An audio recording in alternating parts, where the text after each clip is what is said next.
Today is that here and elsewhere, there's all this blood and gore, thousands killed in battle in the name of God. And that is true in many places in the Hebrew Scriptures, and it is a stumbling block to appreciating the Bible. The violence and the bloodshed is there, as it has been throughout human history. And it can be used or misused as a pretext for bloodshed today, as it is. An eye for an eye, slaughtering one's enemies. It still goes on, and often in the name of God. But is this the will of God? No. But it is how humans have always justified violence. God is on our side. Therefore, let's destroy these buildings, kill these people, or invade this country. You can see how easy it is to do, even though it is wrong. It is a misuse of our faith or any faith. The Bible can be misused to justify violence. And that was what those people in those times, that was their misunderstanding of what they thought God was telling them. But it happens in all ages.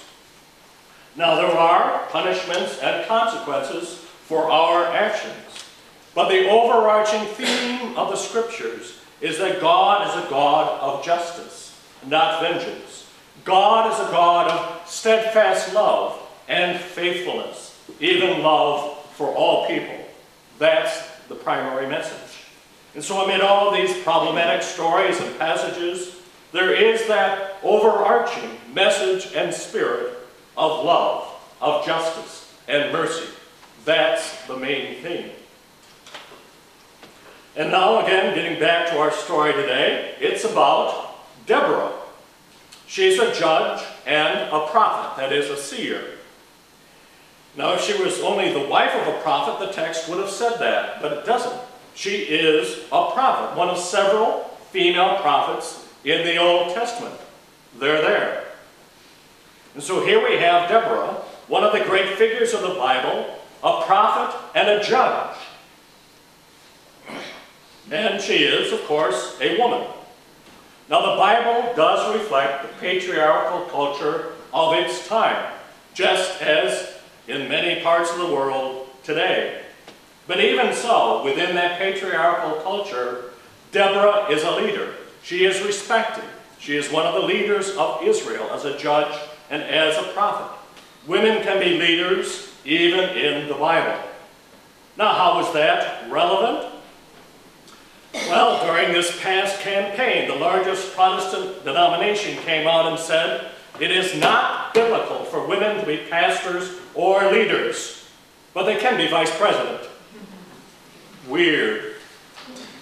But that's what happens when we take one part of the Bible and try to make it say something different. Now, we do have the Apostle Paul with all of his problems with women, as you may well know. But at the same time, women like Priscilla and Dorcas and Phoebe and others were leaders in Paul's churches. They preached the Gospels. They led the churches. And so we need to put that along some of the words that Paul said. And sometimes we need to listen more to someone's actions than to their words, for Paul and for other people as well. Now, another issue, as we look at today's text of Deborah and Barak. Did it really happen, or is it just a made-up story, a glorified memory? Just a story. The great stories, like the dramas of Shakespeare, have great truths in them as stories. And even though many of them do have an historical basis, so it is with the Bible. There are great stories, great sagas, even myths in the Bible. And these stories have great spiritual truths and insights, like the creation stories, or the story of Noah, or the story of the Tower of Babel, and others. And the spiritual truth of these stories is what's important, not whether or not they happen literally in exactly that same way.